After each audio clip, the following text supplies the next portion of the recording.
Hey, movie lovers, this is Leo. Mike. And Kevin from Films and Fermentation. If you love comedy, movies, and a good drink in hand, then you need to check out the Podnation Media Network. It's home to a variety of amazing podcasts covering everything from pulp culture to history and, of course, movies like ours. And the best part, Podnation Media Network is featured on Roku, so you can stream your favorite podcasts anytime. Alongside Films and Fermentation, you'll find other fantastic shows like the KJ&A podcast, The Undiscovered Entrepreneur, Real Sharks, and so many more. So grab a drink, press play, and join the fun with Podnation Media Network. Because everything's better with a little comedy, movies, and booze. Learn more by going to linktree.com/PodnationPods. Films and fermentation, movies and inebriation. With films and fermentation, comedy mixed with tasty libation. Films and fermentation, with Leo, Batman, and Mike.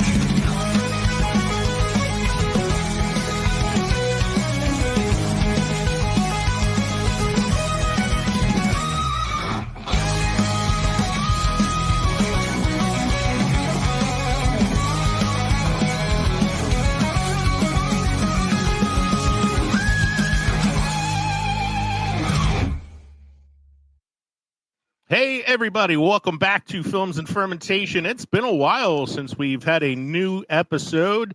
Mike was on vacation for a little while. Kevin and I are teachers, and we started school, and we always need some time off to get ready for that. But we missed you guys. We missed hanging out with each other and talking about movies. And we also have our good friend Cthulhu Jack with us tonight. Yeah, it is not a Films That Time Forgot episode without Cthulhu Jack on here as well. So welcome back to the season 11 premiere. This is the 12th part in our Films That Time Forgot series. Once again, this is Films and Fermentation, a movie and alcohol podcast, #1 pop culture podcast on Good Pods, also the #1 beer podcast on Good Pods. I'm Leo. I'm Kevin. I'm Mike. And I'm Jack.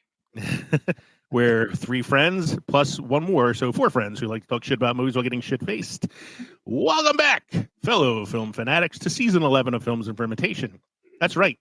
We survived another season of questionable cocktails, half-baked hot takes, and movies so forgotten even their own directors deny they exist. This premiere, we're diving deep into films that time forgot.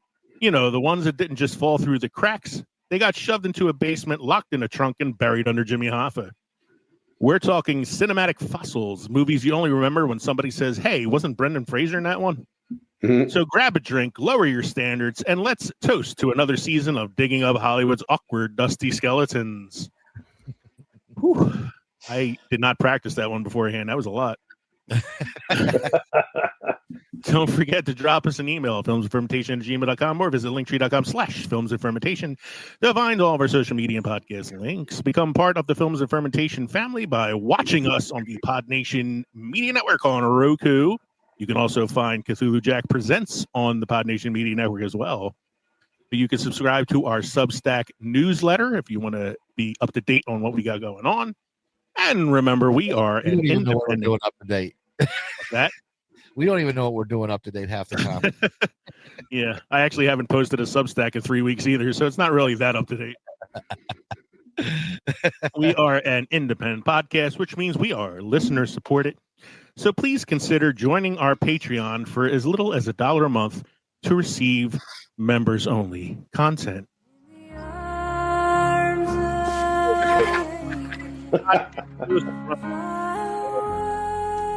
Never crying out for mercy. They're jokes just this close to sober. So for only $1 a month, you can help keep us buzzed enough to believe our movie opinions matter. Please, won't you open your heart and your wallet to keep Films and Fermentation gloriously intoxicated?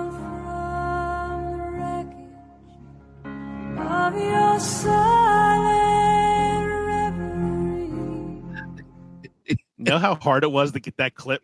You did good. You did good. That was What a is lot it, of work. wasn't That was a it, lot of work for Sally- a 20-second joke. Wasn't that Sally Struthers that used to do that? Sally advert? Struthers. She used to do the commercials. Yeah. Yeah. Was it Sally? Yeah. Oh, that was back in the day. Yeah, Back in the day. back Mhm. in the day before Sarah McLachlan and the Angels song. Mm-hmm. Is Sally Struthers used to do the starving children in Ethiopia commercials. Yes. Yeah, that's right. I'm Because sorry. South Park made a joke about how fat she was, but she was raising money for starving people. Right. Yeah, I get that and my dogs mixed up. Yeah. Yeah, the right. Sarah McLachlan one was the sad dogs. I didn't have time to get pictures of the three of us with sad faces that I could add in the background to that, but go to patreon.com/films and fermentation or purchase our merchandise at teespring.com. You can text us at 904-867-4466. Remember to keep listening to the show for more golden jokes like that one. What are we drinking tonight, everybody? Hey, Megan. Kevin's wife, Megan, has joined the show. Sorry, she's She's I know. looking at the child on a TV screen, it looks like. That's right. That is the boy. He is down for the count, so my contributions will be in a whisper for the rest of the evening. You're gonna be talking like a midnight I'm going to be talking. Yeah. Delilah. Tonight on Films and Fermentation. Find yourself tonight. So let's let Kevin go first with the drink then. All right. Well, this news will be touched on a little bit later, but in our area, we are losing another brewery and pub, and my wife and I had ordered from there on Monday. We had ordered this special deal where it was 2 pizza pies, 2 personal pizzas, and a growler, which I haven't ordered. I haven't filled a growler in years.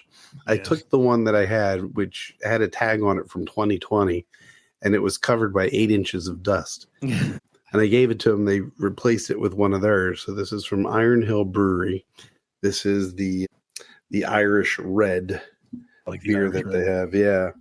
We had 2 pints on Monday night, so I should have about 2 more pints left in here. And that's what I'm having. Yeah, might as well celebrate it while you can. Mm-hmm. Mike, what do you got going on? I'm going Go Birds tonight after their comeback victory. I'm drinking a garage beer, the classic lime, the Jason Kelsey beer. The Jason Kelsey garage beer. Yep. I had a really, really rough week filled with very needy teachers, so I am drinking coffee, but I have a couple shots of Bailey's Irish Cream in it. Oh, excellent. Good choice. Mm-hmm. Jack, I know you're on the road, but are you imbibing in anything? Yeah, I figured since we're on the cusp of October, I decided to go with a hard cider. So I'm drinking some Strongbow tonight. Nice. I like a good hard cider. Wasn't that promoted by Patrick Stewart? Longbow. I think it was. I think there was. They had him as a spokesperson, like a little tongue-in-cheek comedy thing. But I'll have to check it out and see. I don't know about Interesting. that. Drink a little Longbow. Engage. All right.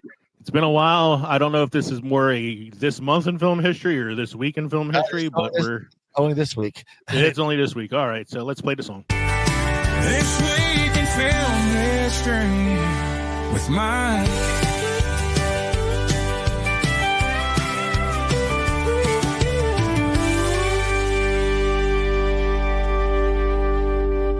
This week in film history with Mike.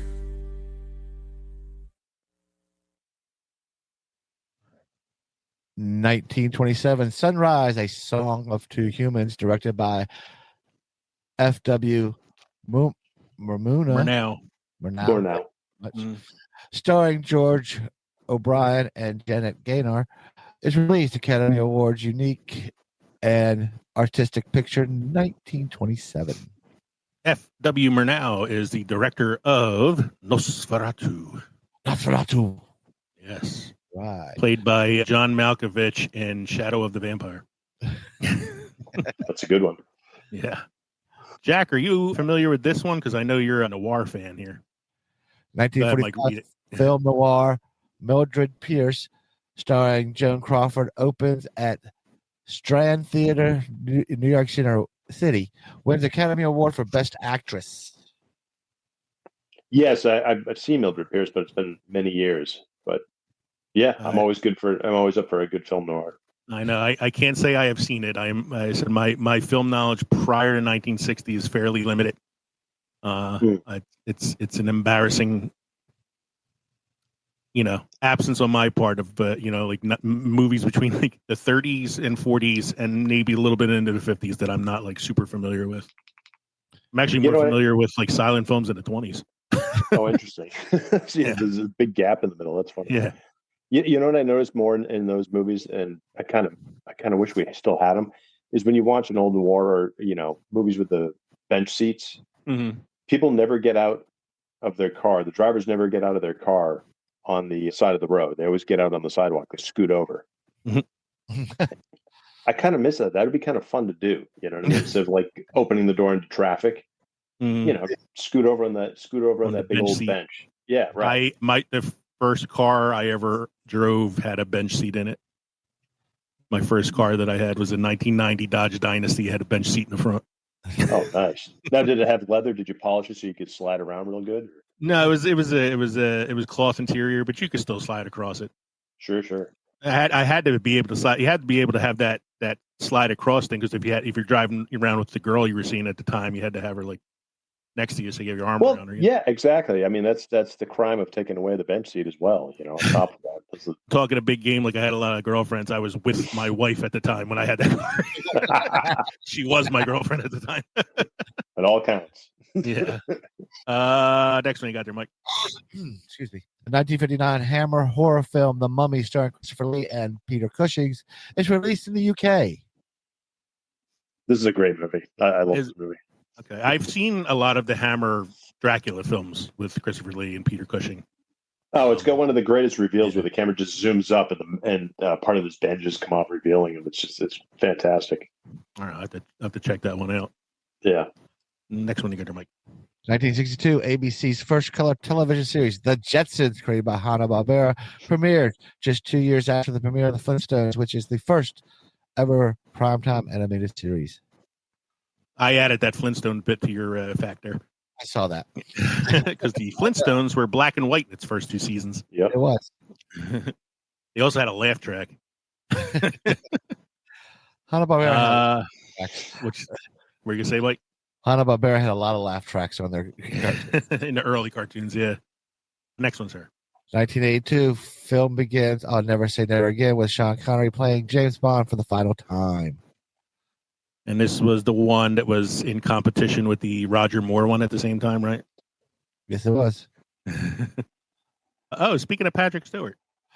1987, Star Trek The Next Generation, starring Patrick Stewart, debuts on syndicated TV. And he did do commercials for Strongbow back in 2021.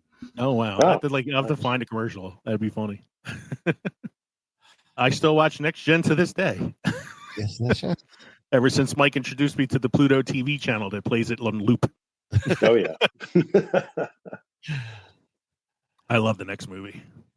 Oh, yeah. 1994, Ed Wood, film directed by Tim Burton and starring Johnny Depp, premieres. Yep. And the reason I love it is because I love Plan 9 from Outer Space as well. I think you love the next one more. Future events such as these will affect us all in the future. Yes, the next one, of course, I have said many times on this show, is my favorite movie of all time. So go ahead, sir. 1994, The Shawshank Redemption, directed by Frank Darabont, and starring Tim Robbins and Morgan Freeman, is released. And should have won Best Picture. Absolutely. It barely made the box office. It barely made the box office that year. I know it was a bomb, but it's obviously made up for it since then, since it's played on TBS on loop every day for the last 30 years. Did you know they're trying to remake it? The Shawshank Redemption? Supposedly they're talking about remaking it. I will burn Hollywood to the ground. I think it's already there. Oh, Jesus. It's bad enough that they remade RoboCop and Total Recall and whatever other movies they've already tried to remake and ruin. Cheaper by the dozen. Yeah, cheaper by the Parent Trap. Oh God, yeah. But God forbid they may remake Shawshank Redemption. Oh God, it's a perfect movie. Don't remake it, please. No. Next thing they're going to remake is the Godfather series, right? Yeah, right. That'll be great. Oh, who's going to play Michael Corleone? Timothy Chalamet. Yeah. Speaking of, where was that? Speaking of gangster films, 2006, Martin Scorsese's The Departed, starring Leonardo DiCaprio, Matt Damon, and Mark Wahlberg, premieres in New York City. Best Picture 2007. Also, you got to say it. The Departed. The Departed. The Departed. What was his name? The Departed. The Departed. It's also Scorsese's first win for Best Director. Finally. Oh, is it? Wow. Yeah, he never won. He lost Best Director twice to an actor. He lost to Robert Redford for Ordinary People. Okay. And he lost to Kevin Costner for Dances with Wolves the year that he did Goodfellas. Oh, that's right. Yeah, that's right. That was, so I was pretty upset about that one. I was upset about that one. And the first one, too, is he directed Raging Bull and lost to Ordinary People. So yeah, that's tough too, because Ordinary People is a great film, but man, Raging Bull is that's just a complete masterpiece with all around. It's all around, the acting, the directing, the cinematography.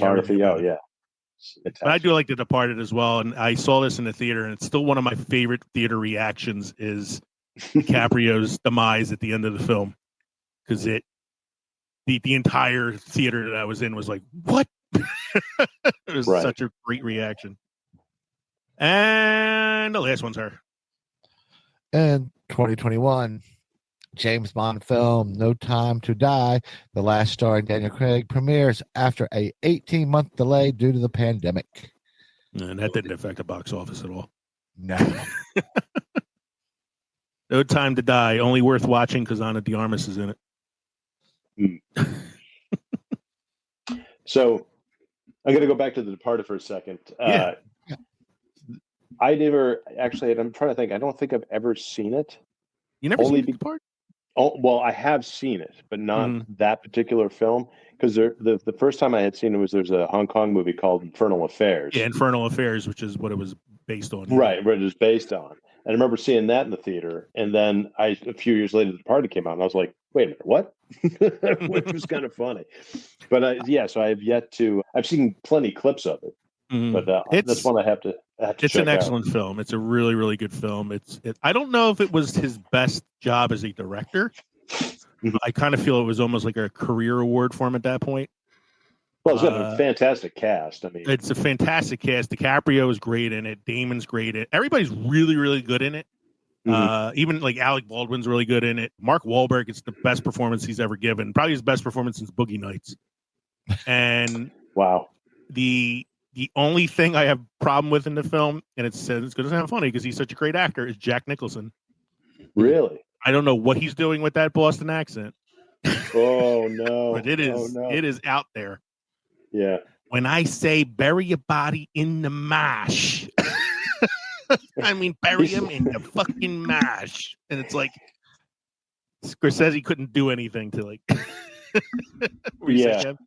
Well, did she fall funny? She fall funny. Kind of like you're doing the Philadelphia accent in what is it? Silver Linings Playbook. De Niro's Philadelphia accent, which is basically just New York De Niro. Yeah. Right. It's still better than Jack Nicholson's Boston accent. So. Well, the worst, it's a good film. I think one of the worst accents ever, if you want to see it, is if you watch Scorsese's Last Temptation of Christ. Harvey Keitel is Judas Iscariot. Holy smokes! Yeah, I mean Judas Iscariot by way of Brooklyn. That's worse than Kevin Costner's English accent in Robin Hood. What English accent? Yeah, I was going to say. Started with it. I think what was his name? Kevin, his buddy there, Kevin Reynolds. I think just gave up on him on that one. Yeah. I think Kevin Costner directed that film himself. Oh yeah, for sure. All right, so we are going to move on to some sad beer news this evening.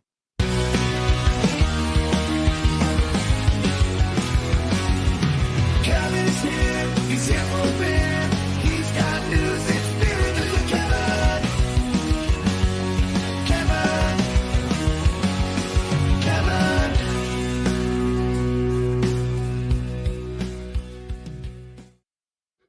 You couldn't give me a little Sarah McLachlan there. I think we need to just kind of pipe that in a little bit.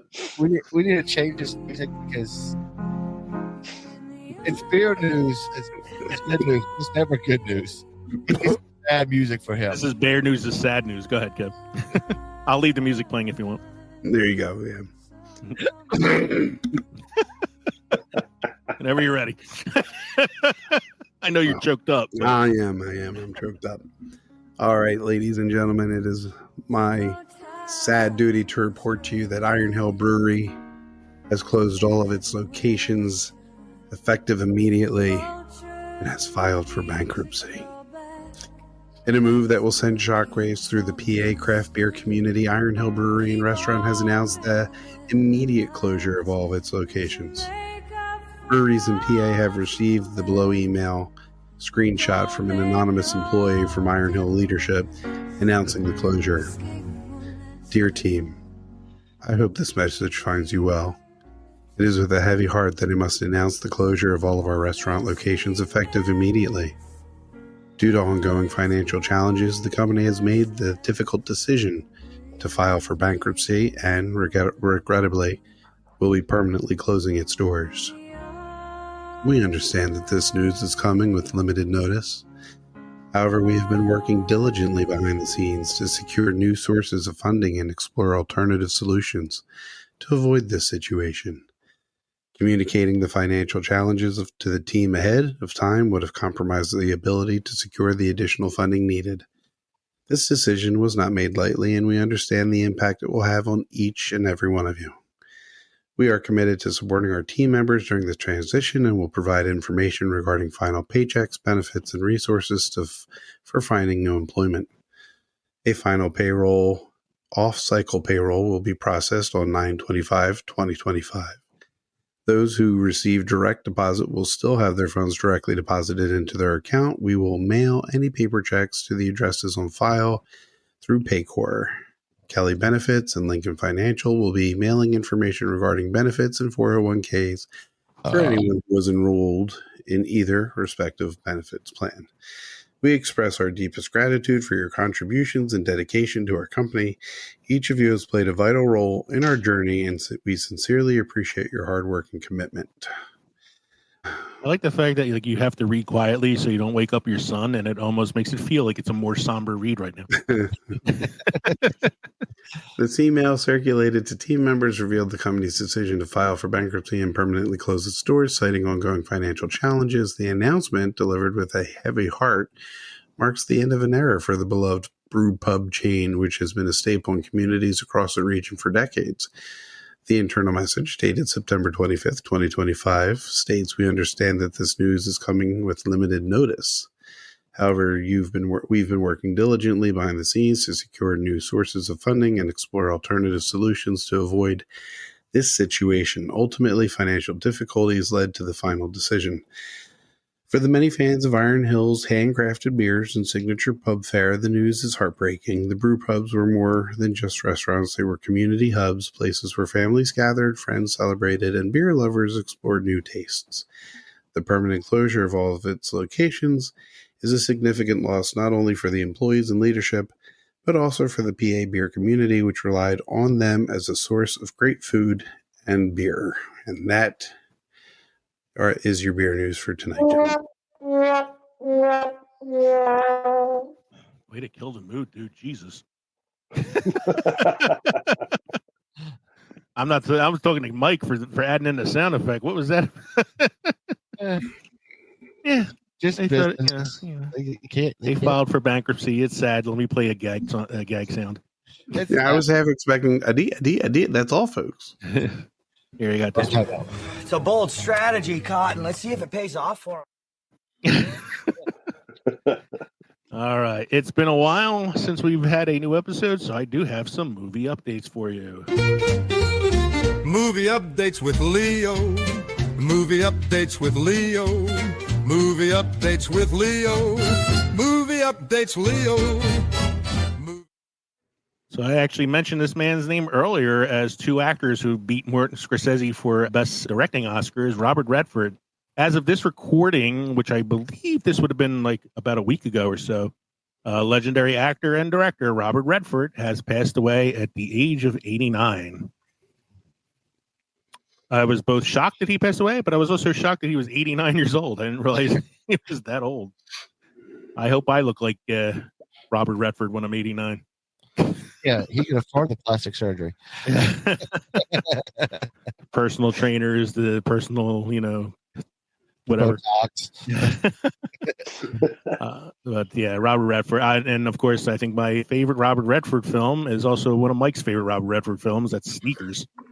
Sneakers. I love That's Sneakers. I like a good one. I think my favorite is The Natural, though. Yeah, Natural's a great movie. Yeah. Sundance is a great movie. Yeah. The Sting, of course. We have to mention this fact too, since we talked about The Godfather earlier. Robert Redford was who the studio wanted for Michael Corleone. They did not want Al Pacino. Doesn't come off as Italian. though. Well, yeah, he doesn't come off as Italian, but does come off as a very good-looking, well-known actor. Sure does. Yeah, exactly.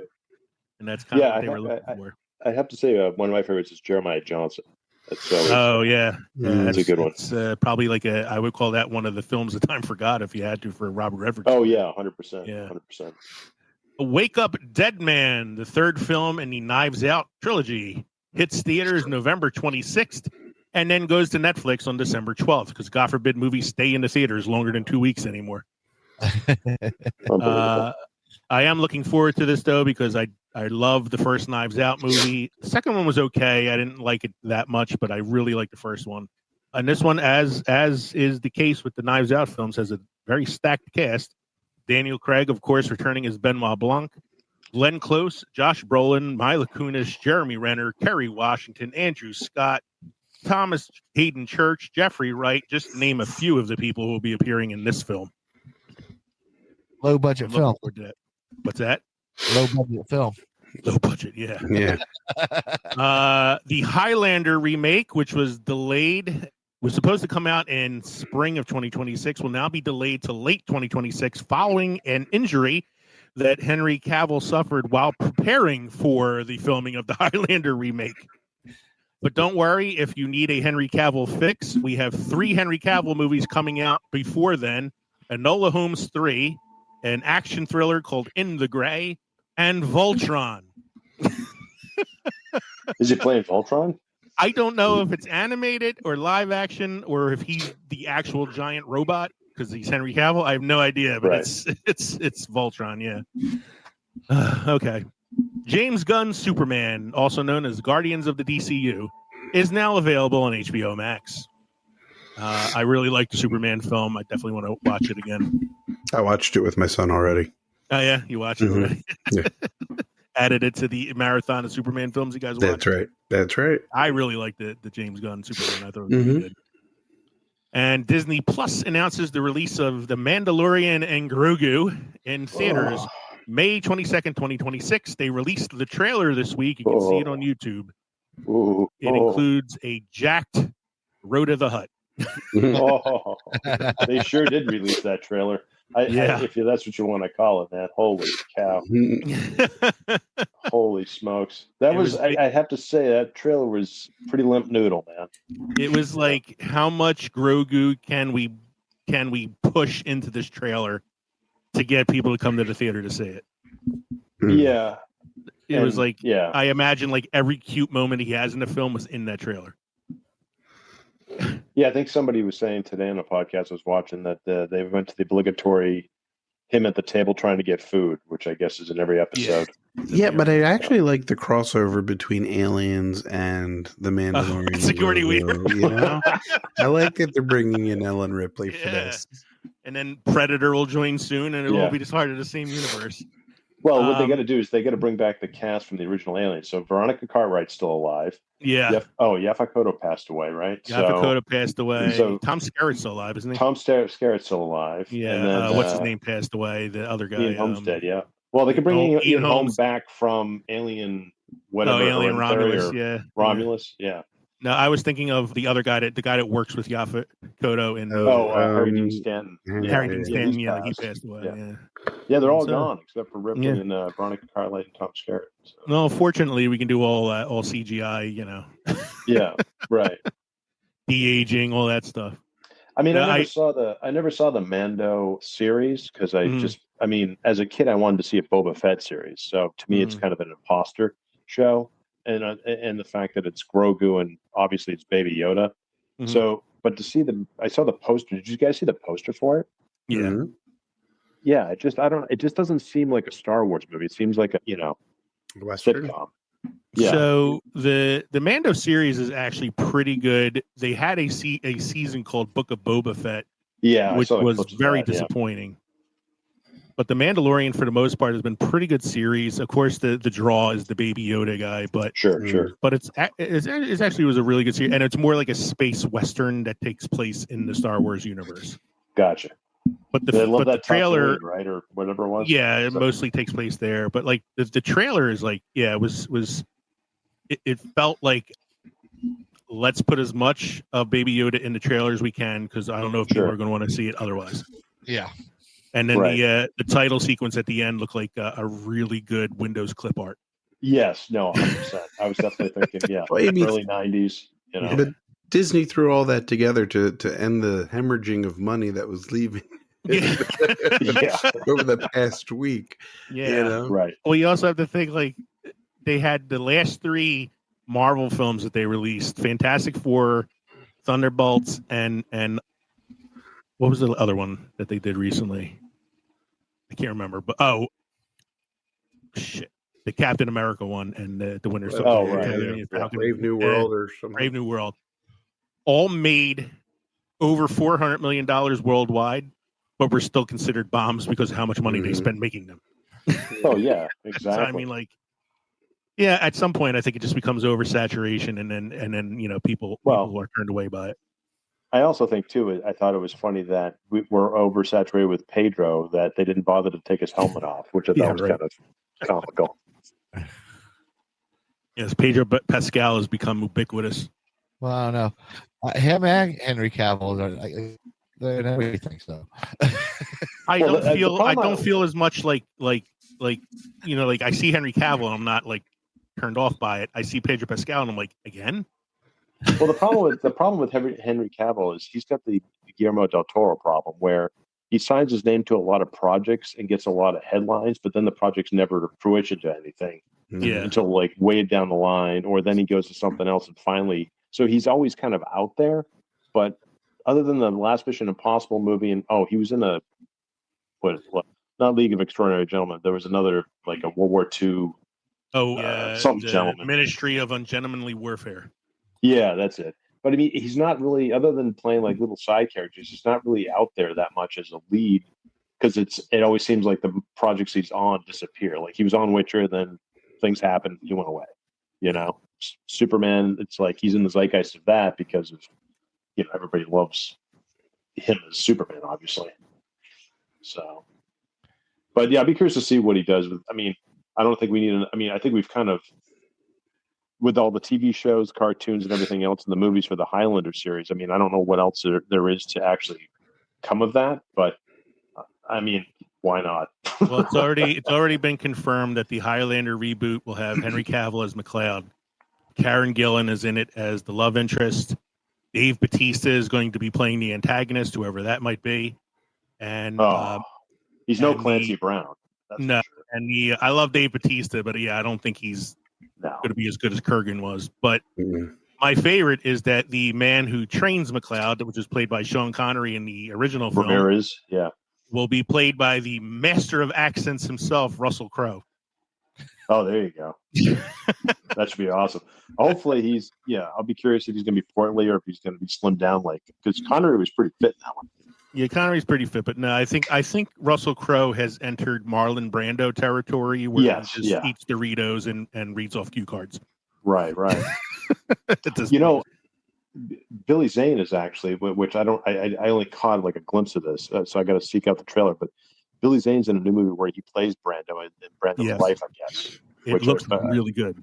I thought it was Brando really at first, and then realized it was Billy Zane for crying out loud. Jack, I thought you were going to tell us that Billy Zane is working on Phantom 2. That would be awesome.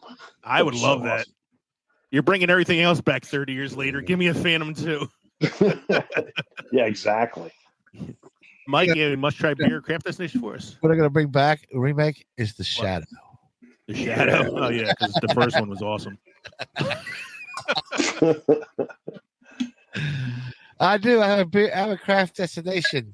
And guess where it is, fellas? It's Philadelphia. I've been there. Yeah, no.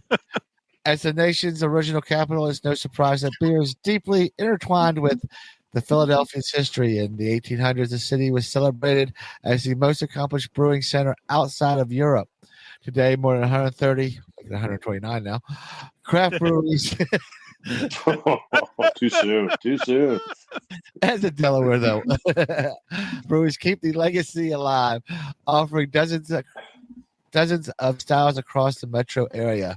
When visiting the city of brotherly love, be sure to stop by Love City Brewing, where a dozen beers flow from the taps. The crisp Love City Lager is a standout. If you can't make it to the tap room, you can still find their beers poured throughout the city. Another highlight is Other Halves Brewing, Fishtown location. Opened in 2002, the Brooklyn favorite Philly outpost serves its iconic hazy IPAs alongside guests featured from local breweries. For something different, Carbon Copy, housed in the renovated West Philadelphia Firehouse, offers a unique mix of beer, wine, and cocktails across 18 taps, making it the city's first combined brewery and winery. To explore an even wider range, Monk's Cafe is legendary with 25 draft lines pouring world-class beers, including 3 coveted offerings from Russian River Brewing, such as Finley the Elder. Beer lovers should also plan for Philly Beer Week, held each June, a citywide celebration that showcases the region's best producers. Standouts include Victory Brewing Company, Sly Fox Brewing Company, and Yards Brewing Company, 3 of the area's largest and most influential breweries. Everybody got that? There's a lot there, man. There's a long one this week. Hey, you got to promote the city, right? Yeah, do we? I moved to Jersey because of the city. All right. Hey, everybody. We took a little break there for a second. We're back with our main segment tonight. This is, of course, Films That Time Forgot. This is the 12th time we have done this because this is one of our favorite things to do. We like to try to save it for our premiere episodes because we have so much fun with this topic. I have 3 for tonight. Normally we only do 1 each, but I decided to do a little extra tonight because not you have more than trying to stump Jack, you know. I know Jack probably has a few as well. Kevin and Mike both have 1 each, I'm sure. One. It's hard enough coming up with 1 though, you know. So coming up with multiples is a lot. I only watched 1 of the 3 that I'm going to talk about tonight, though, recently. I've seen all of them in the past enough times that I'm okay with it. But. So, Jack, why don't you go first with one of yours since you're our guest this evening? All righty. So this one, probably one of my favorite directors, particularly at modern times. And this movie, I feel, at least in his library, has been not completely forgotten, but I see it has a resurgence every couple of years. But it's definitely one of my all-time favorites of his. And every time I watch it, I know it got mixed reviews when it came out. And it was one of those movies that I just fell in love with right out of the gate and have never looked back. And it's from 1997. Okay. And it stars, actually, let's see. I'll give you the, this will probably even just give it away. The synopsis is a mysterious game invades a man's ordered existence. So this is the game. Yes. This is the game with Michael Douglas, Sean Penn. This is David Fincher. We were talking about this not long ago. Yeah. Yeah, we were talking about Fincher a while back, and this came up because it's unappreciated. Yeah, it's an amazing movie. Yeah. But when people talk about Fincher, usually they talk about Seven. They talk about Fight Club. They don't talk about. You don't talk about Fight Club, but you know. Right. Yeah, and I'd have to say I've probably seen this movie as many times as I've seen Fight Club, at least, and Seven.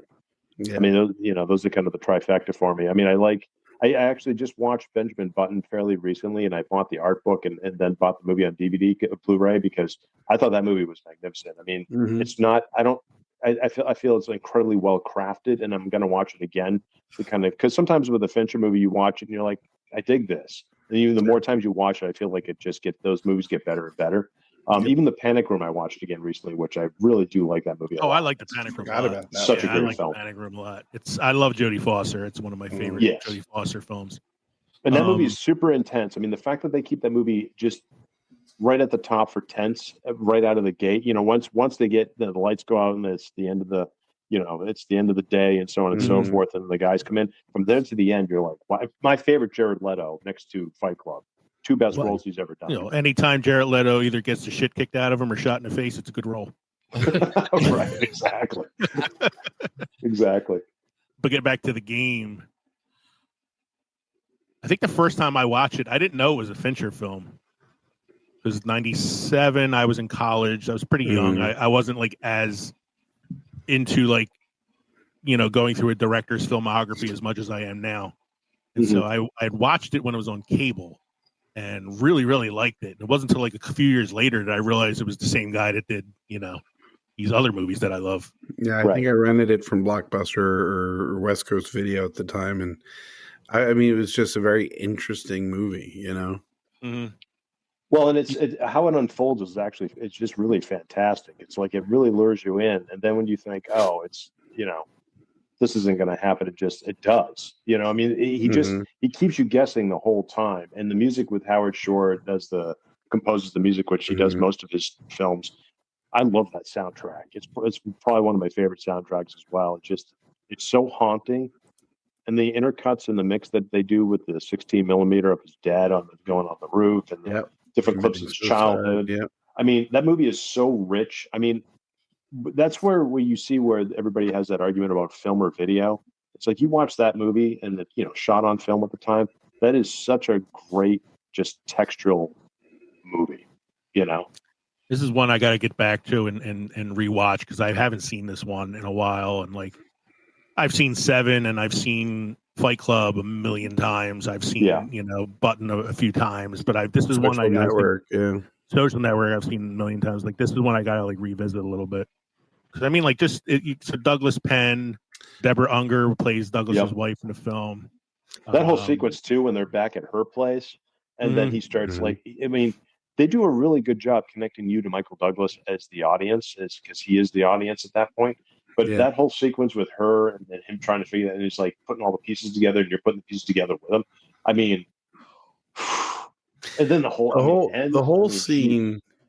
And I'm sorry to cut you off, Jack. No, that's fine. Go for it. When they get into the cafeteria, the area where he sees everybody, and he pulls out the gun, and you've already been questioning everything from the halfway through the movie as to what's real, what's not. The fact she's saying, "Where'd you get that gun? That wasn't on the list. That wasn't something we talked about." I was like, "Oh shit," Right. Mm-hmm. Oh, it's great. And then when that whole reveal happens with him, with Sean Penn at the end, I mean, it's such an emotional roller coaster of a film too. He wakes up in Mexico in a coffin. I was blown away. I was blown away at the end. I was like, wow. I mean, it actually was a game. Right. It blows you away. And he also got one of the all-time great character actors in this film too, James Reborn. Yes, and Tommy Flanagan. And Tommy Flanagan, guys that are in a million things. Yeah. Yeah, it's a great pull, Jack. This is a good one. This is definitely a Fincher film that I got to revisit that I haven't seen in a while. Have you seen his last one, The Killer? I have not caught that yet. No, I have not seen that yet. How is that? Is it pretty good? It's not bad. Michael Fassbender is really good in it. There's a couple plot holes I had a problem with. Right. But the part of it that I liked the most, and Tilda Swinton has a small role in it. But the few times that she's on screen, she's fire. She steals the show. So I love her. She's so good. Yeah, I love Tilda Swinton. She's really, really good in this film. But it's not one of his better movies, but it wasn't bad. I really liked Mindhunter, the series that he produced for Netflix. I love that series. Yeah, I do too. I've seen both seasons a couple of times, and some of the best stuff you'll ever see. I mean, the interactions that they have, especially when they start talking to the convicts. Mm-hmm. Oh yeah, Temper particularly, and then in the second season they go to Manson, and it's just like, man, it's like they really did a good job with their research. Yeah, and, like the Kemper stuff was so disturbing. Just to watch the stuff with him alone is the price of admission for that first season. I mean, he's so good. I was disappointed that they didn't do a third season of it, but I did see recently that they may be producing a film for Netflix that'll follow up the second season and kind of close out the story. It would be great if they did that, because that left a hell of a lot hanging. Oh yeah, yeah. There's so much they left open in that last episode. Yeah, and I think COVID happened or something happened between the second season and the third season, and then everybody just got busy and they said it was too expensive, which I thought was ridiculous. It's ridiculous, and I don't know, like Netflix is so pick and choose about the shows that they renew and cancel, so I have no idea, what the real story is. What do you think about him doing the Tarantino Once Upon a Time in Hollywood? The follow-up? Yeah. I might actually see it because I didn't see the movie. I didn't. So Once Upon a Time in Hollywood got a lot of positive reviews and award considerations. Brad Pitt won the Oscar for supporting actor for it. He's really good in it. Yeah. I didn't like it. It wasn't not that I didn't like. I kind of liked it, but it wasn't my favorite Tarantino film. Sure. I thought it was all over the place, and I felt like I liked the revisionist history he did for Inglourious Bastards, but you don't have to do it for everything. And there was some right in this film that I just didn't, it was I don't know. There's some good moments in it, but it wasn't one of my favorite Tarantino films. I mean, there's a great scene with DiCaprio. Sure. He plays this washed up actor, and he has this scene where he does some of the best acting in his life, and he's so overcome with emotion afterwards because he didn't think he had it in him anymore. And that's a great scene. But then there's so much other extraneous stuff going on that I'm I don't know. I don't know if I might have to watch it again and see, but I didn't enjoy it the first time I saw it. So did you? I just watched Jackie Brown for the first time, which that's took me great. quite a while. Yeah, it was one of those films I was like, okay, and he calls it a hangout movie, and it is that. I mean, there's not a lot that happens. I mean, it's very much a relationship film. Yeah. It didn't do well in the box office because people were expecting Pulp Fiction, and it wasn't Pulp Fiction. Well, no, and the scene that kind of jars you out of it, or awake, I guess, back into it is obviously the De Niro and Bridget Fonda scene in the parking lot. Yeah, because it was completely unexpected. I mean, it makes sense for his character because he was a scumbag and he was sick and tired of her yammering. But I mean, I could see him doing that, but. Yeah, most people would just imagine doing that. Right. Though I have to say the best scene in that, one of the best scenes in that movie is when Sam Jackson picks up Chris Tucker. Chris Tucker, yeah. And that one crane shot they have where he's like, "Oh, come on, man," talks him into the car, and then it goes around, follows him around to the parking lot. I mean, that whole execution scene was amazing.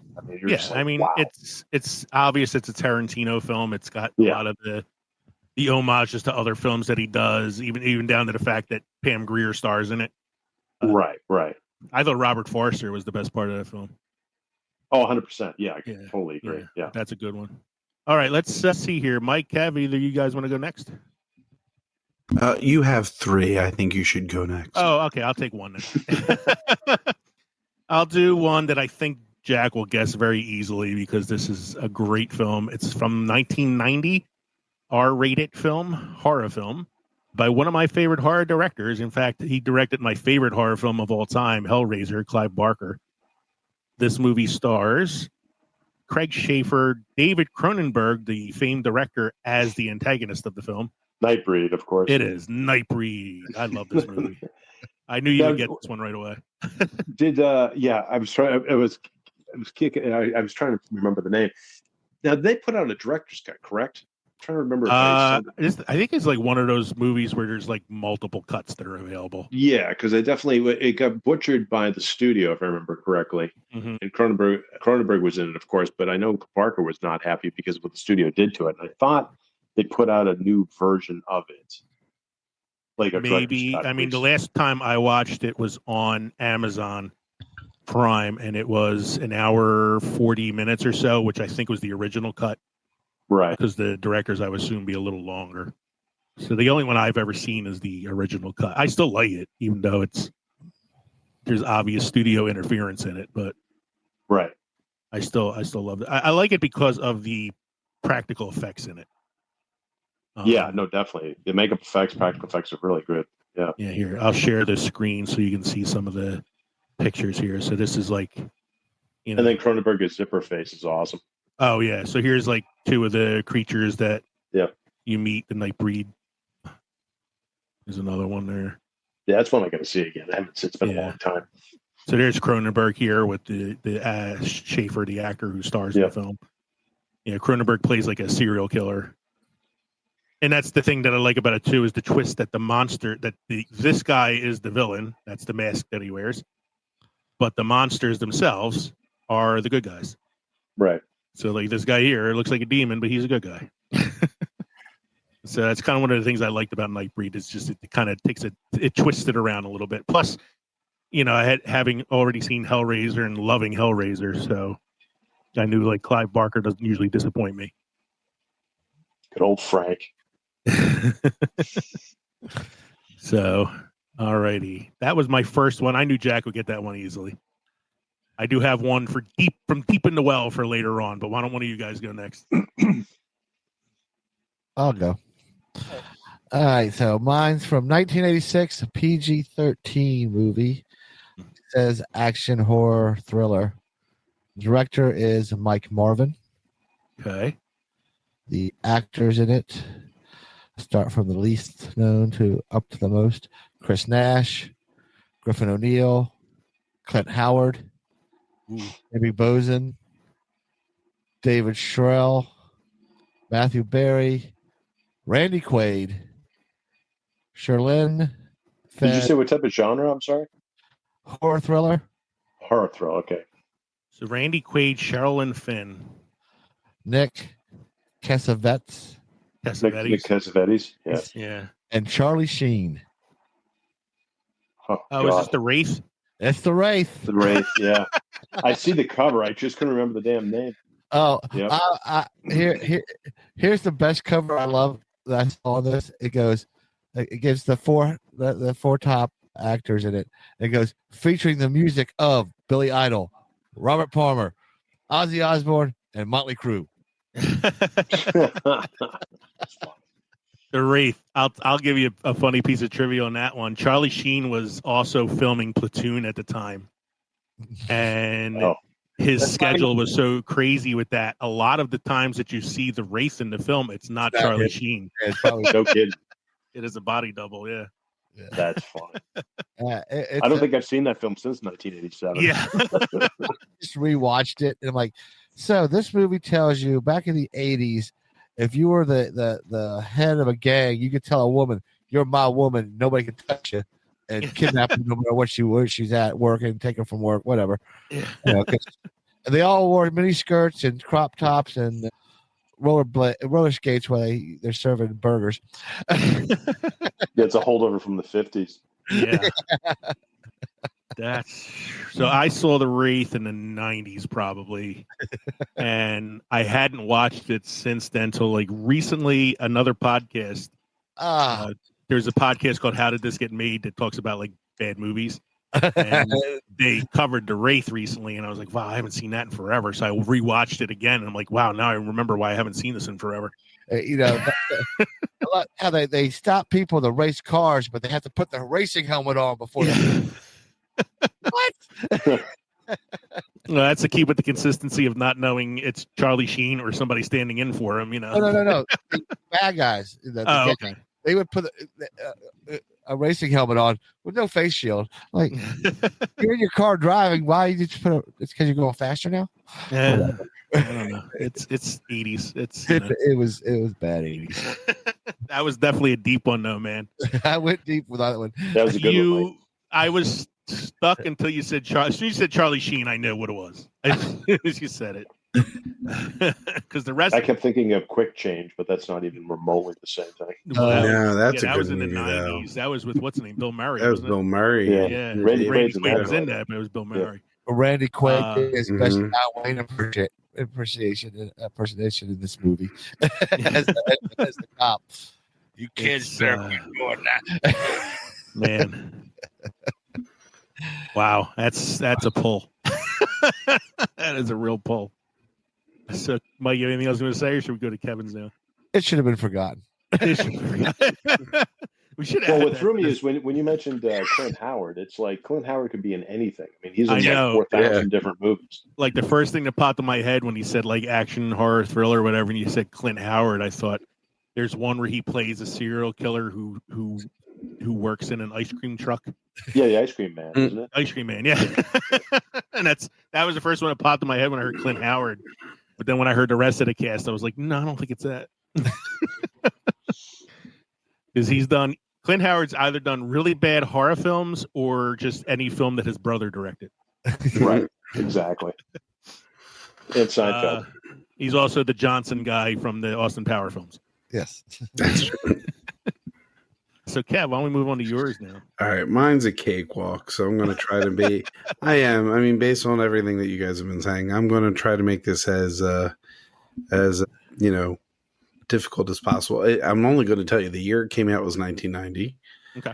And to go through the cast, it's a pretty stacked cast, so I really have to kind of sift through. Let's see. I will start with. Okay. Here we go. It had William Forsythe. It had Edo Ross. Oh, wow. Glenn Headley. This is Dick Tracy. Oh, you got it. Are you serious? Damn, yeah. Like, damn, Lee. Mhm. Wow. It was quick. That's a good one. Jesus. I can't think of any other movies that William Forsythe and Glenn Headley were in at the same time. It's Dick Tracy. That's another one. Also, the 90s. I mean, they it could have been anything, but yeah. Right. I mean, talk about a stacked cast. You got Madonna, you got Paul Sorvino, Mandy Patinkin, Warren Beatty, obviously. You got, didn't I say Madonna? I'm sorry. Pacino, and Kathy Bates, Dustin Hoffman. I forgot. So Kathy Bates has a non-speaking role in that film. Isn't that crazy? She's a stenographer during the interrogation of Mumbles. When was the last time you saw that one? Because I haven't seen it since it came out in the theater. Most of that for me. I think I've watched. I think I may have owned it on VHS because it was a good movie. I loved it. It was the colors, the action. It was. I really mean, well done. To me, it's like it is a comic book movie on film. Mm-hmm. Yeah, right, exactly. There's movies that you either loved it or you hated it. There was no. I loved it. Yeah. I think I can't. All I remember is because I was working at it at the movie theater at the time, and I just didn't know what the heck I was even watching. Because I grew up on the cartoon, the Dick Tracy cartoon. The comic. So seeing this was like it was very weird. There was a cartoon out too, which was back. I think it was in the 70s, or even before that. I mean, I watched it a few times, and I appreciate certain things about it, and so they're like every villain he's ever faced in the Sunday comics is in this movie because they weren't sure if they were going to get cleared for a sequel, so they crammed as much as they could into it. It's obvious. Right. That's great. And obviously, they didn't get cleared for a sequel, so no, but they didn't get it cleared for a sequel. But it's like I love Dustin Hoffman in it as Mumbles. He's one of my favorite parts of it. Yeah, I can take or leave Madonna. I don't think she's a great actress, but Pacino role. I love Pacino, and it's so over the top. He got nominated for an Oscar for Best Supporting Actor for this friggin' movie. Did he really? He did. And I mean, fortunately, it was the year that Joe Pesci won for Goodfellas. So. But it's such an over the top performance. I feel like this is the movie that led to Pacino becoming the caricature of Al Pacino. Like he got so into playing Big Boy Caprice that he never stopped playing Big Boy Caprice for the rest of his because wasn't after this he did Son of a Woman. He did, and Son of a Woman is basically just a blind Big Boy Caprice. Right. Yeah. He did Heat not too long after this either, and you get from Heat you get you get right here. She got a great ass, and you got your head all the way up it. That scene in that movie is just so like, what? What's that doing? You can see Hank Azaria's face. He's like, what the fuck is happening right now? I mean, it's perfect for that movie too. It's so out there. He has so many funny lines though in Dick Tracy. Like Big Boy Caprice is like, he tries to sound intelligent, so he says these like these like really weird quotes and then tells you who said it, and it's never the right person. So it'll be awesome. Like, it's something like, you can always kill two birds with one stone, Lincoln. Like just like really crazy shit like that. But one of my favorite lines in the film is at the end. He's abducted Glenn Headley's character who plays, she's the the love interest of Dick Tracy. Right. And he has her tied up and he's like, wait, I have a thought. It's gone.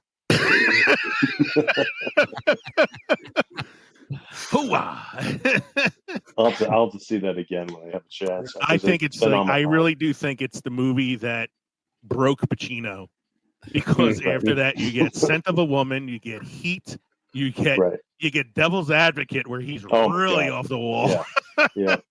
And it's never really recovered since then. No. That's a good one though, Kev. I really like that one. Mm-hmm. Let's see here. Jack, do you have another one, or you want me to go with my other one right now? All right. So you said you wanted to go down into the well, so I'm gonna go down there too. I went to the well. I got it. Yeah. All right. So this one's 1995, rated R. Rated R.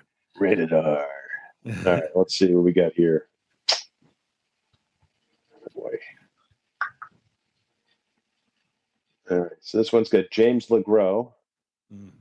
There's not a 90s movie out there that doesn't have either James LeGros or Dermot Mulroney in. So those two guys are in this movie.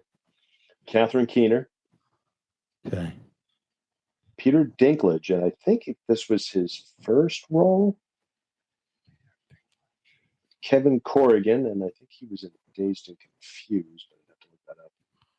And then the lead was Steve Buscemi. Steve Buscemi. It's kind of a dark comedy. First, I was going to say the Station Agent, because that is Peter Dinklage's first movie role. So this might be his second one then. I don't know. It was 95. I thought that one was a little later. No? Was that a little later? Because I always thought Station Agent was like his first major film. I think that was his first breakout one for sure. Okay. I think that was the first one that everybody was like, oh my god, this guy's he's kind of a big thing. He did Elf after that. Steve Buscemi, 1995. It's not Trees Lounge, is it? No, but that's a good one. Yeah. I'm trying to think of Steve Buscemi movies. Definitely not Fargo. No, not Airheads. It's not Airheads. I can tell you that's not Airheads. It's not Reservoir Dogs. No. It's not Ghost World.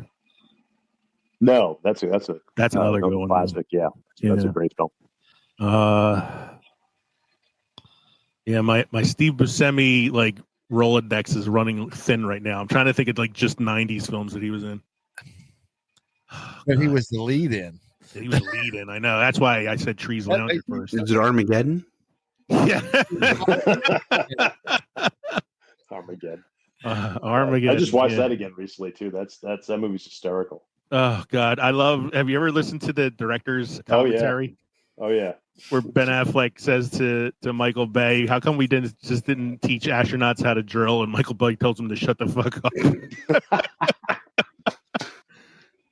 God, let me think. Oh, Jesus. Yeah, I think you may have stumped me with this one again. I'm trying to. Trying to go back, man. So I'll give you the synopsis. The synopsis is this ultimate tribute to all independent filmmakers takes place during one day on a set of a non-budget movie.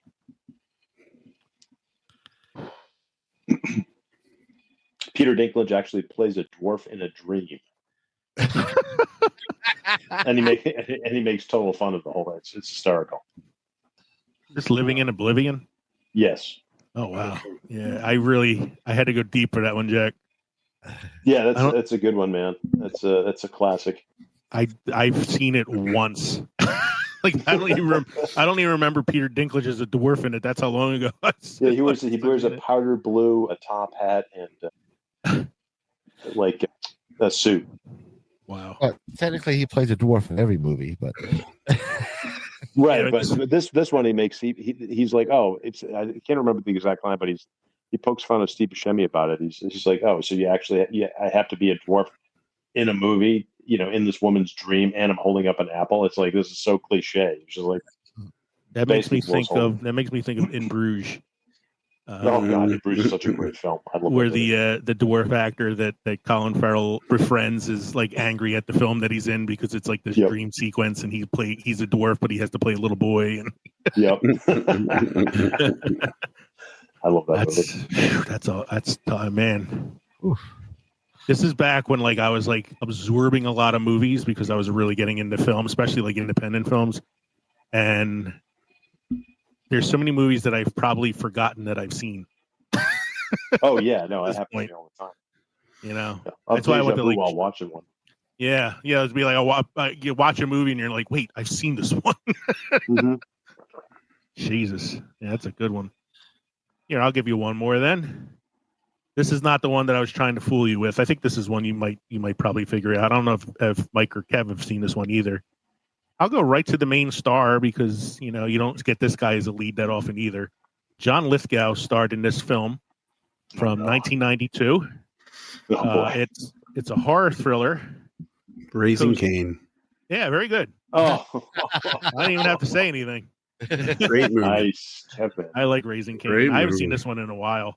Mm-hmm. Yeah, that's another one I haven't seen since it came out. I probably haven't seen this one since the 90s, but I was going through a list of movies that I had, and I was like, oh, this is a good one. I'll throw this one in there and see. But I had a feeling, I don't know if Mike has seen this one, but I know Kev might have seen this one. So I love the tagline for this because the movie is directed by Brian De Palma. The tagline is demented, deranged, deceptive. De Palma.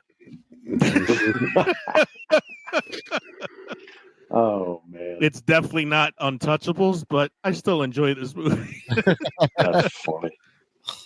I mean, the movie. The only reason to watch it is John Lithgow because he's great in it. And he plays he's a character who has what we call it now, dissociative identity disorder, but they called it multiple personalities back then. So he plays multiple roles in the sense that he has all these personalities that he plays.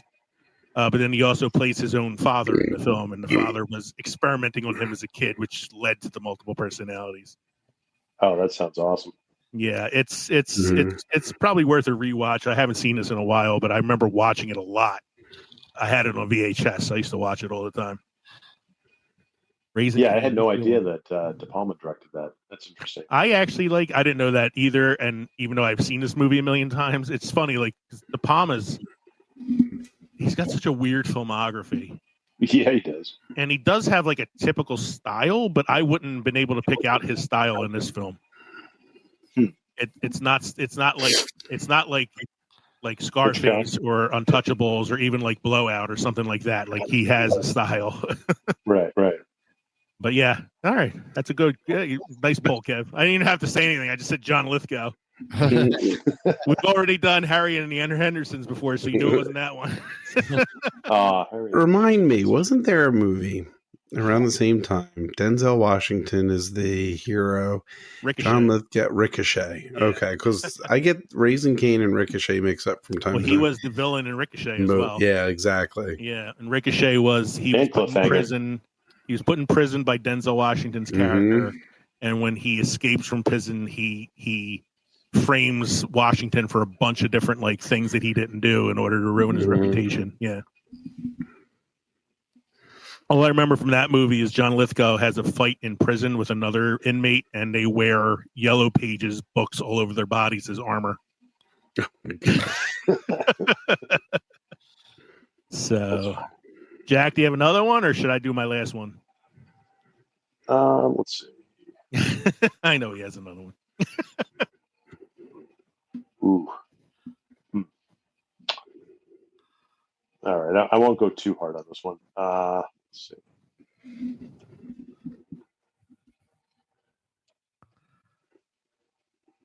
Actually, go ahead, and I'll come back to you. Okay, I'll do my last one, which I said I went very, very deep into the well for this one because I really wanted to try to find something that would stump Jack. This is a PG-13 film from 1989. Okay. It is under the category of action, adventure, sci-fi, and sport. Jesus. A human becomes an unlikely rising star in the biggest fighting tournament in the galaxy that's dominated by alien species. 1989? 1989. It looks like it was filmed in like 82. It's so campy. Yeah, of course. Stars Paul Satterfield, Hamilton Camp, Claudia Christian, Shari Shudock, and Armin Shimmerman. With a little, that's got a little Star Trek nod there, Mike, because Armin Shimmerman played Quark on DS9 and Shuri Suddock played Gul Dukat. Yes. Those are the biggest names in this film. Oh my God! What's the synopsis? Can you give us that? Synopsis is a human becomes an unlikely rising star in the biggest fighting tournament in the galaxy, dominated by other species. Wasn't this an episode of Voyager? I mean, the episode that starred The Rock. Yeah, it sounds like it, right? So here's a longer synopsis. Steve Armstrong is a human short order cook in a fast food restaurant on a star station where the most popular arena fighting tournament in the whole galaxy is held. Members of various alien species fight one another, often dirty, to become the ruling champion of the galaxy. The restaurant's sole waiter and Steve's boss is Shorty, a short, four-armed, scheming humanoid alien. When Steve saves Shorty from a particularly unpleasant and violent alien guest, they're both fired, and Shorty shows his gratitude by becoming Steve's manager and helping him win the tournament. Oh my God! The only thing keeps coming to mind is Space Truckers, but I know it's not that. This one is so bad. The Shorty character is an alien with four arms. When he has to use all four arms, the camera is only shown from like his like chest up, and it's obvious there's two other arms coming up and working with his. And then when they do long shots of him, it's just two prop arms just flopping at his sides. This is campy as campy can be. I couldn't even find box office numbers for this because I don't even know if it made it past. I don't think I've ever even seen this movie. It doesn't even ring a remote bell. It rings a remote bell for me, but I watch all such sci-fi movies. That's the reason I had watched this when I first saw it was, hey, it's sci-fi, it's aliens fighting in an arena. This looks like kind of like Mortal Kombat. I'm going to watch this shit. And it's bad. And then I rewatched it recently because it's on Tubi. And I gotta watch this now. And then I gotta watch this now. They're talking. After watching it, I was like, yeah, I definitely got to check this out again. And I'm definitely putting this on the list. So the movie is called, if you are ready to give up. I can. Yeah. Movie is called Arena. Oh my God. Yeah. I've seen it, and you know what? I don't remember it. It's one of those things, man. It's one of those movies where you see it and you don't remember it. Well, it's like that movie because I think it came out around the same time as Hobo Jocks came out. That was like the first big kind of like mech movie. It's probably around the same year because I remember watching Robo Jocks too, and that's yeah. Here, I'm going to share my screen so you can see the movie poster for this. Arena is the name of the film. Hold on. So here is the poster for it. Tonight, championship grudge match, man versus monster. For 1,000 years, no human has been the champion. He wants to be the first. Wow. I want to see if we got pictures of the guy with the four arms here. Here's Goldicott. He plays the villain in the film. Let's see here. Oh, here's Armin Shimmerman, Quark. Apparently, he only does roles where you have to put him in makeup. Not true, because he was the principal of Buffy. Oh, yeah, that's right. he was. Forgot about that. I don't know if there's any pictures of the guy with 4 arms. That's the funniest thing in this movie. It's like there's great practical effects, and then there's arena. Mhm. Yeah, they don't have any pictures of the guy with the 4 arms. Sadly, I think that's a big selling tool right there. Here's one of the fighting scenes. There's a picture of a brunette. Can you bring her up? She looked familiar real quick. Yeah, she's the love interest in the film. Yeah. To what, the 4-arm thing? Claudia Christian. Oh, yeah. Wasn't she in Babylon 5? I was going to say she was on Babylon 5. Was she in Babylon 5? I'm looking out here. So she was in Babylon 5. Commander Susan Ivanova. Yeah, she was the second commander. Oh, look at that. Yeah. That's why I bring that picture up. She looks familiar. So you got a connection to DS9 and Babylon 5. Yeah. That's funny. Me and Jack are probably one of the 30 people that watched Babylon 5. I watched Babylon 5. I just didn't remember that she was in it. I love that show. Well, it's like Sigourney Weaver in the new Mando movie. Oh, yeah. Those are my 3. I did Nightbreed, Raising Cain, and Arena. I would say on a scale of, is this wine or is it milk? Nightbreed and Raising Cain are both wine for me, but Arena is definitely some moldy milk. Oh, yeah.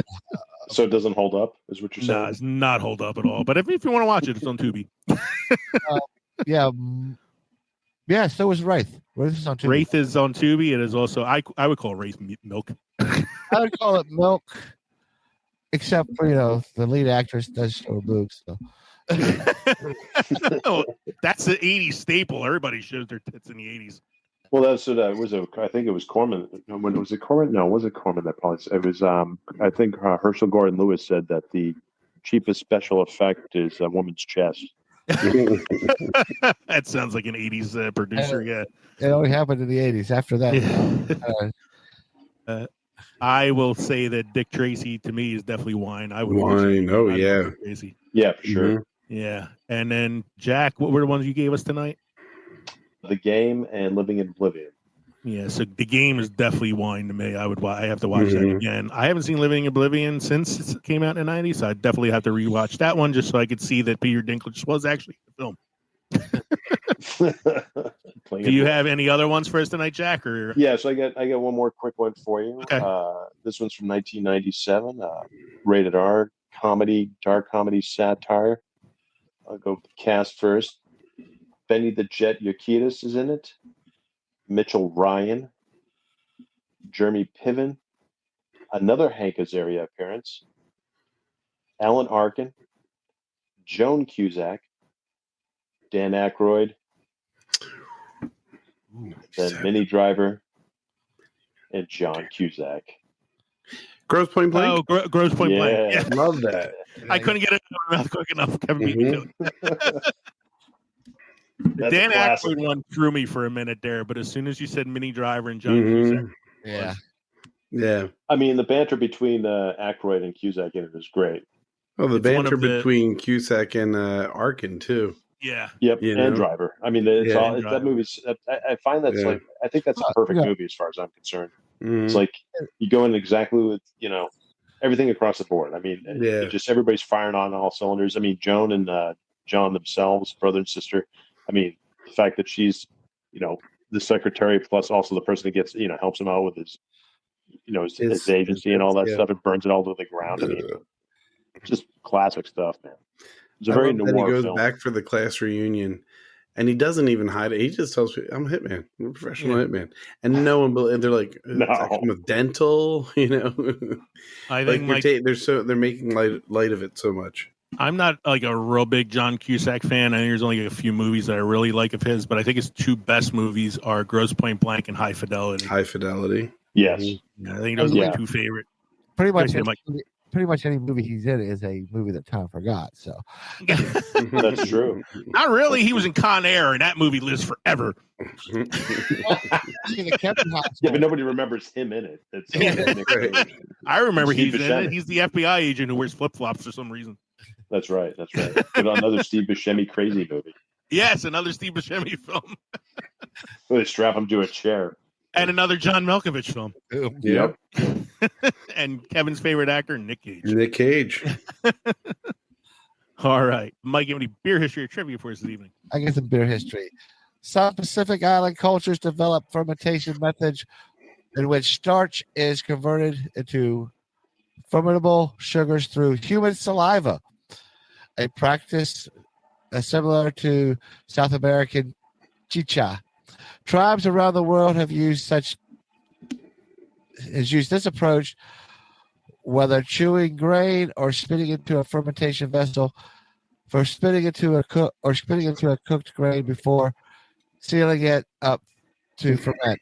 Enzymes in the saliva break down starches into sugar, which are then fermented to wild yeast. Whether these resulting beverage should be considered beer is debatable, since, like Asia's rice-based liquor, the process does not involve malting. It is often made with starches other than grain, such as yams, toros, and other root crops. Among Taiwanese indigenous groups, the practice is developed further, with some tribes distilling the fermented liquid into clear spirit.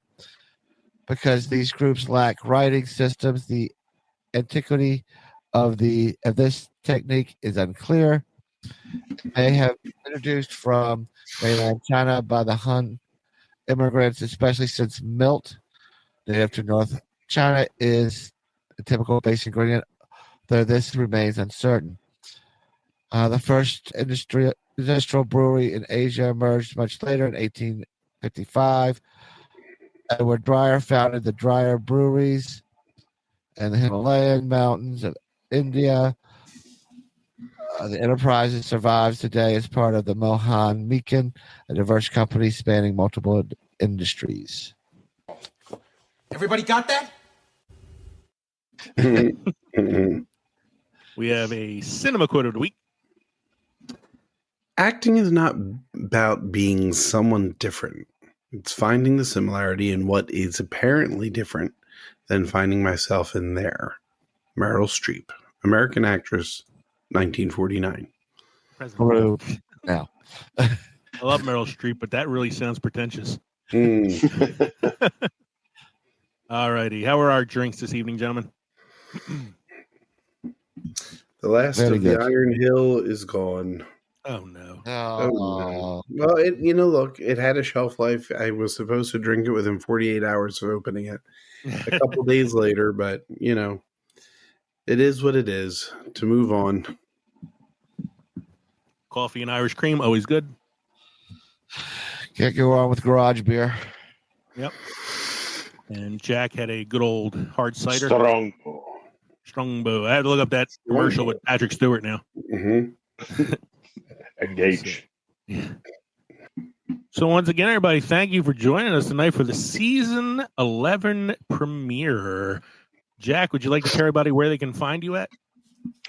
Yes, you can check me out on YouTube at Cthulhu Jack Presents. I'll be having some more videos, reviews coming up shortly before Halloween and all through the end of the year. You also check out the comic book series that you... Yeah, we produce a comic book series with Darkside Media called Lovecraft PI. We have a new Kickstarter campaign, which we'll be also launching October 28th. You can check out our links are on our YouTube channel and Instagram at Lovecraft PI. Alrighty. So thanks again for joining us tonight. We hope you enjoyed listening to the podcast as much as we enjoyed recording it for you. Don't forget, you can shoot us an email at filmsfermentation@gmail.com or visit linktree.com/filmsfermentation. Find all of our social media podcast links. You can find us on the Podnation Media Network on Roku, on YouTube, on Rumble. You can subscribe to Substack for our newsletter, which we will be sending out again soon now that we're back to recording. And again, remember, we are an independent podcast, and we can use your support. You can also text us at 904-867-4466. And join us next time around at the crossroads between pickled and fermented for our upcoming episode where we look at the career of the late, great John Candy. I'm Leo. I'm Kevin. I'm Mike. And I'm Jack. And this has been the Films and Fermentation Podcast. Cheers, everybody. Cheers. Cheers.